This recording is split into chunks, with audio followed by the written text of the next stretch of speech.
afternoon, everybody. Very good to see you. Great to be back in Tapa. Our third time. Oh, it gives my absolutely. You can't keep me away. Here we go. And here, yep. How's everybody behaving? Very well. Fantastic. Fantastic. They need a speech from me. Come on. Okay. Very good. Prime Minister, you're supposed to like Prime Minister? That's you get it now.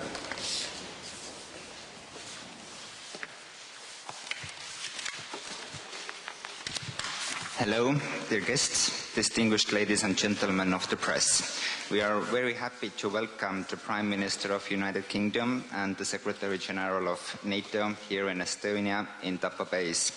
The Prime Minister of Estonia, Kaja Kallas, the Prime Minister of the United Kingdom, Boris Johnson, and the Secretary General of NATO, Jens Stoltenberg, will deliver statements and take few questions. The press conference is held in English. First, Prime Minister Kaja Kallas, please.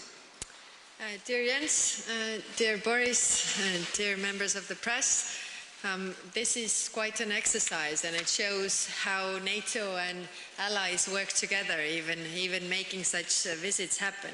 And it's my great pleasure to welcome you both in Estonia. I wish it could be under more pleasant circumstances. We are here because the security of Europe has changed dramatically. After a long and aggressive lead-up in Georgia, Crimea, Donbas, last week all the masks came off, and the whole world can now see Putin has gone from an autocrat to an outright aggressor, and Russia from a difficult neighbor to a rogue state. Putin has unleashed 200,000 soldiers against a free and sovereign country. Their targets: hospitals, schools, kindergartens, innocent Ukrainian lives.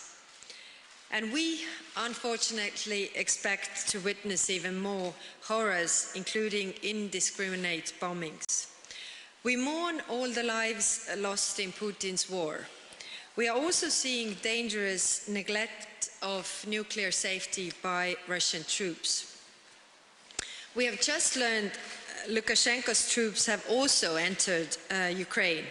There is no doubt Belarus is a co-aggressor in this conflict. The whole international community must now stand up against the evil. Allies have been united against the aggression since the very beginning, and I'm very glad to say that. We have witnessed a fundamental change of policies across the democratic world, all in support of Ukraine and aimed in isolating the aggressor. Some of them seemed even unthinkable a few days ago. NATO needs a forward defense strategy. NATO should be prepared to defend the most vulnerable part of NATO, which is the Baltic countries. And this includes, on land, establishing permanent increased forward presence, in air, establishing a credible defense posture, and a sense of urgency in developing NATO's upgraded defense plan. At the same time, we need to continue our urgent support to Ukraine. Military aid is critical here. Estonia will continue with support as we provide significant military, financial, and humanitarian aid. We cannot stop until we have stopped Putin. This is what we simply must do for ending the brutal violence and destruction, and for helping the brave people of Ukraine. And Ukraine should be given a very clear signal to join the EU. The security of Ukraine is the security of Europe. Although there is no direct military threat at our borders, NATO must take a leap now and adapt rapidly to the new security situation. We must move from forward presence to forward defense, and from air policing to air defense.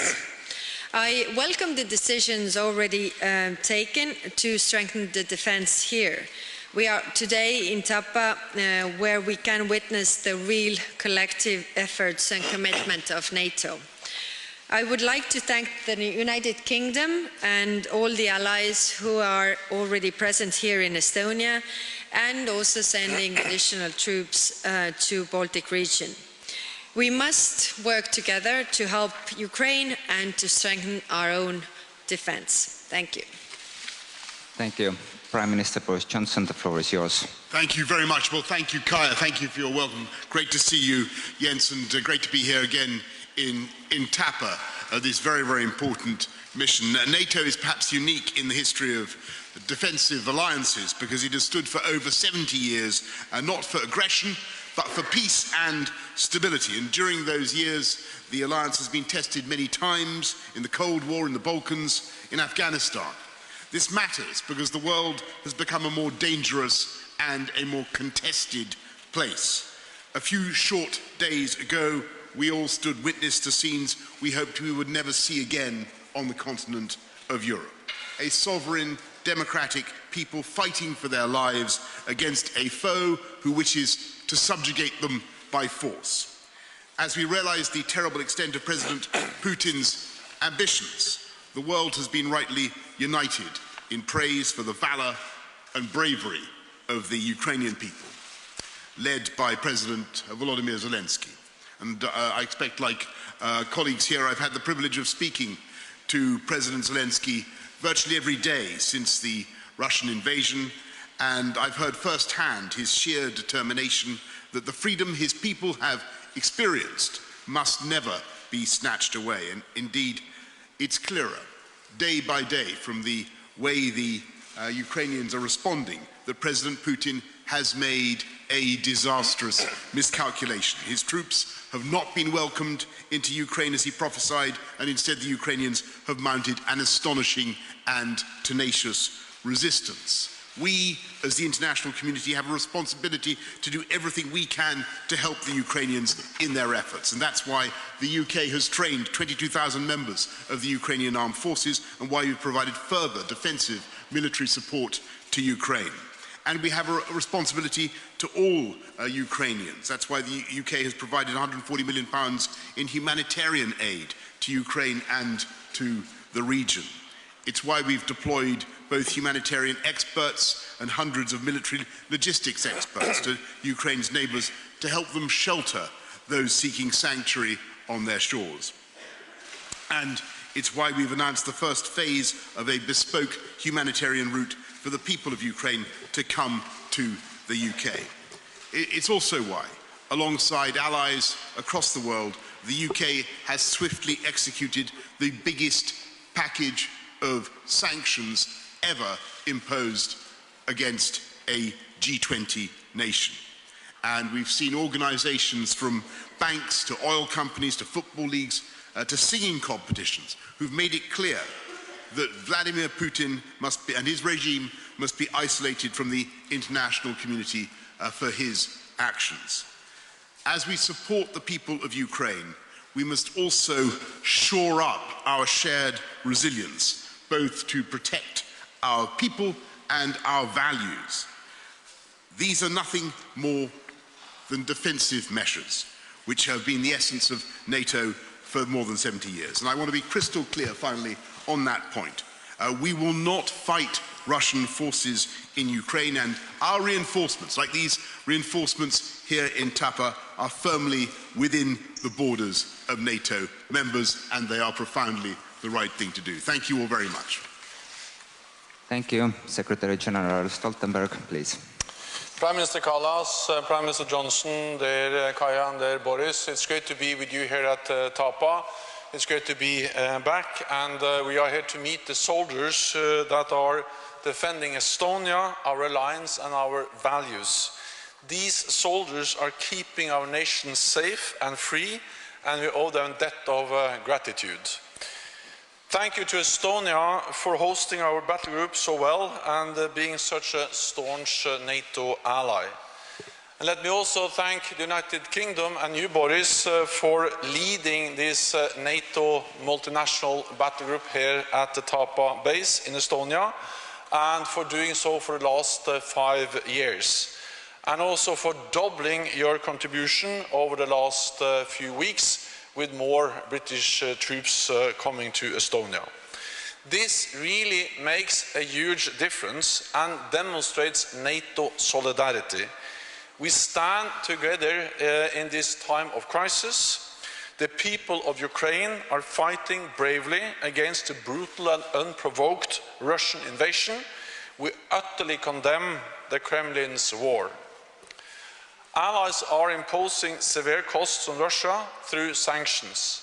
We are increasing NATO presence across the alliance to deter and to defend. And we are stepping up our support to help Ukraine defend itself. NATO allies are sending Ukraine anti-tank weapons, air defense missiles and ammunition.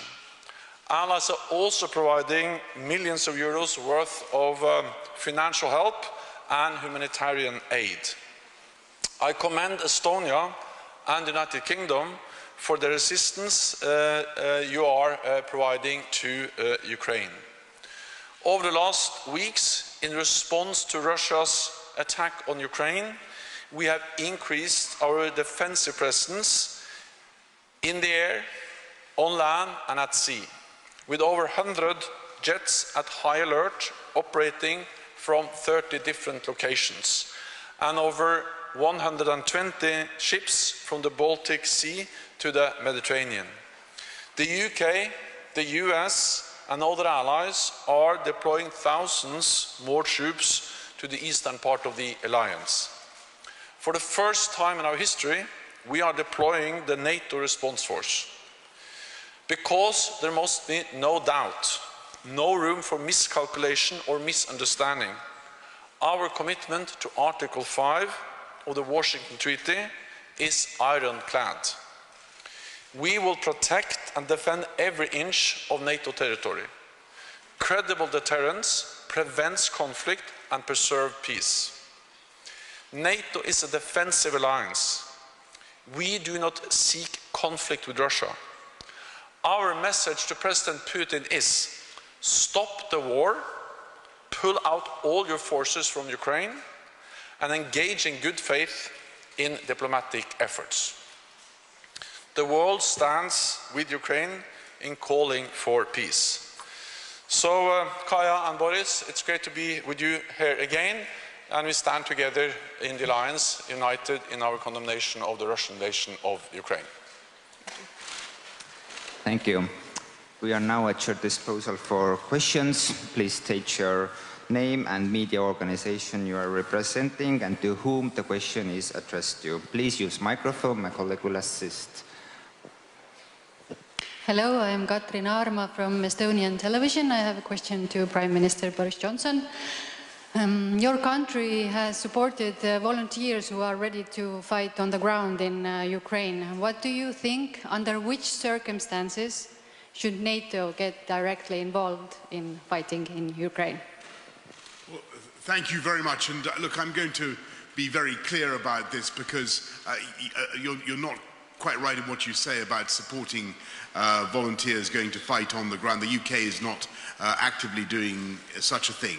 But I understand, of course, the feelings of people who feel emotionally engaged in this conflict, because I cannot think of a time in international affairs when the difference between right and wrong, between good and bad, between good and evil has been so obvious. And it is clear that the people of Ukraine have right on their side, and I can understand why people feel as they do.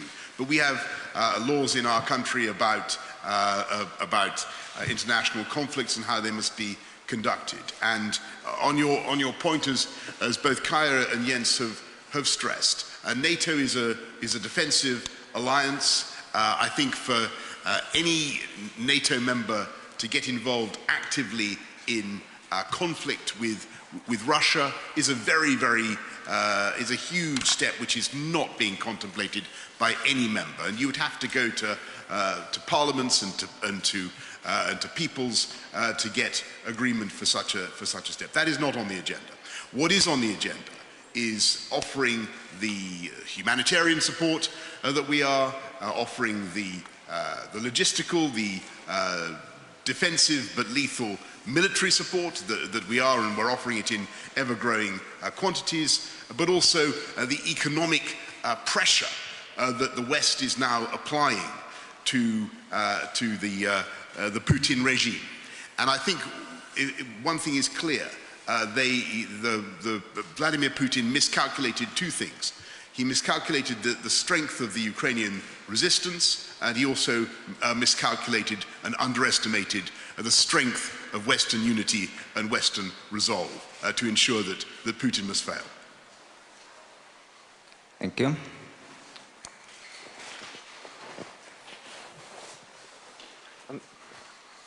Thank you. Raghi Omar on behalf of all British broadcasters. There's a question to all three of you, actually. Kharkiv city is under heavy bombardment. The capital, Kiev, is being surrounded and has a column of heavy armor stretching somewhere between 25 and 30 miles towards it. Do you think that given the tactics being deployed by Russian forces edging towards indiscriminate use of munitions in civilian areas means that, given Russia's overwhelming superiority, that cities in Ukraine, including the capital, will inevitably fall? And then one specific one for you, Prime Minister Johnson. The UN Security Council is at the heart of the system of global peace and security. Britain, like Russia, is a permanent member. Do you think that you would support moves to suspend Russia from the UN Security Council? Okay, start. Yes, what we are seeing in Ukraine is really very horrifying to see what kind of steps they are taking and how they are, escalating this crisis. The question whether the cities will fall, I think we underestimate the Ukrainians' motivation and will to protect their cities. Of course, we also know that the forces are not really equal. So one is to really conquer the cities, and the other one is to keep those cities under control. So I think there's going to be a lot of resistance from Ukrainians, and this, even if temporarily Russia takes hold of the cities, it's still very hard to keep. And as there is no support from the Ukrainian side. So I think what we have seen, and all Ukrainians have really surprised everybody, is by their motivation to fight for their country, to fight for their freedom. I think the same would be here, because we have already lost our freedom once, and we don't want to lose it second time. So I think all the nation is up to defend their country and to take it back, even after building the resistance in the nation, really, to take those back. Yes, and just Raghi, on your point about what's happening in Kharkiv, it's absolutely sickening. And if it reminds me, if anything, if you remember the shelling of Sarajevo market by the Serbs, the shelling of innocent people in Bosnia, it has that feel to me of an atrocity committed deliberately against a civilian centre. And I think that coming to your second point, within the UN structures, it's very difficult to move people without a vote, and clearly where you have a majority, where you have a veto in the Security Council, you can't. There's a paradox. We can't vote to change the rules without the agreement of the Russians. But what is happening is that I think that the great middle of the UN congregation, if you like, is starting to realise quite how horrific this is. And with every day that goes by, as they watch the heroism of the Ukrainian resistance, and they see what's happening in Ukraine, and they see episodes like the shelling, like the missile in Kharkiv, and the destruction of civilian populations, I think people's stomachs are being turned by what's happening. and they're seeing that it is necessary to stand up against Russian aggression, to support the Ukrainians, and to endorse our strategy, which is that President Putin must not be allowed to succeed. He must fail in Ukraine. So what we now see is a new wave of attack against Ukraine, against innocent people, and a column of heavy Russian armor which is moving towards Kiev will bring more death, more suffering and more civilian casualties. And that's the reason why we need to continue to provide support to Ukraine, why we continue to call on Russia to stop this bloody war, and why we need to impose costs by the heavy sanctions on Russia. And why we also should once again commend the bravery and the courage of the Ukrainian people, the Ukrainian armed forces, and also the Ukrainian President Vladimir Zelensky. This is horrifying, this is totally unacceptable, and it's a blatant violation of international law. Thank you. Alexander Bilak, Delphi News. Question to Boris Johnson. By the middle of the March, the UK will have sent here about 2,000 troops. That's definitely a big support for us. But what would happen? What would have to happen, or what would be the trigger point for you to double it or triple it, or what's the limit? Well, thank you very much. We're very proud to be working here with our friends, with our French friends, with our Danish friends, and of course with our wonderful Estonian hosts. And I'm delighted that we're doubling it. It's a big commitment that we're making. I think that we'll always keep things under review. But what you can take it from me that our priority is the safety, the security of our friends and partners across the whole of the eastern frontier of NATO. And we're increasing our presence not just in Estonia, but in Poland, in the skies above Romania, in the eastern Mediterranean, in the Black Sea. The UK is beefing up our presence on NATO's eastern flank. And the message we need to get over, and I think we are collectively, all of us, is that if Vladimir Putin thinks he's going to push NATO back by what he's doing, he's gravely mistaken. This will end up with a fortified and strengthened NATO on his western flank. He'll have more NATO, not less NATO. Thank you. Unfortunately, this is all the time we had. Thank you everyone for coming. Danish television. I go on. Something tells me you'll have a brilliant question. Yes, go on. Of course I will. You've doubled your number of troops here at the base in Tapa. Denmark is due to arrive next week. Yes. Would you like to see Denmark increase the number of troops here as well? All I can say is that I had a great conversation with Mette, with your Prime Minister, the other day. She was fantastically robust. I think she understands the problem very well. I'm glad that Denmark is increasing its contribution. We work well with our Danish friends, and of course it's always good that Denmark is contributing more. But I hesitate to go beyond that. Thank you very much. Thank you. Can I just ask you, based on the questions that you got, based on the questions, Marika Walsh with the Globe and Mail, this morning you got some tough questions from a Ukrainian reporter. And today, this afternoon, you're telling the crowd here, we as the international community have responsibility to do everything we can to help the Ukrainians in their efforts. So are you actually doing that if you are not granting the request from Ukraine for a no-fly zone? Thank you. And I just want to get back to the points that Kaja and Jens and all of us have made today. It is very, very important to understand that NATO is a defensive alliance. This is a time when miscalculation and misunderstanding is all too possible, and it's therefore crucial that we get that message over. That does not mean that we cannot help our friends, or it does not mean that they do not have a right to self-defense, and we can help them in that self-defense, and that is what we are doing. When it comes to a no-fly zone, which is I think what you asked, in the skies above Ukraine, we have to accept the reality that that involves shooting down Russian planes, as I said in an answer to, I think, the first question. That's a very, very big step. It is simply not on the agenda of any NATO country. Thank you all very much. Thank you. Thank you, everyone. This concludes the press conference. Thank you for following.